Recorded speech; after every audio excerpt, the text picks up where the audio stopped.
Hello, inclusive leaders. Welcome back to Leader Tips from Lead at Any Level. I'm Amy C. Waninger, the Inclusion Catalyst. This week, we're busting the myth that no one wants to work anymore. And we're trying to figure out why there are 5 million more open positions than people available to work, as has been reported for about the last year. Today, I want to talk about the direct impacts of COVID, and that is people who died from COVID. We've lost over 1 million Americans due to COVID and COVID-related infections. And, the pandemic, while it seems over in a lot of places, there are a lot of people still battling this illness. According to all of the data I can find, there's somewhere between 250,000 and 500,000 people who have died from COVID were of a working age.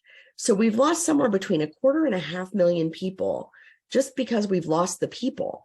And that doesn't count the toll that their deaths and their losses have taken on families and communities.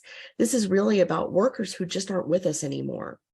So the next time you hear somebody say that nobody wants to work anymore, remind them that, as many as 10% of the missing workers may have been lost to COVID in the last couple of years.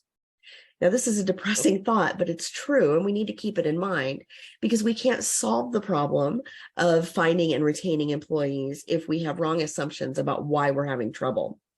Be sure to join me tomorrow for the 5th and final edition of Where Did 5 Million Workers Go? In a new edition of Leader Tips.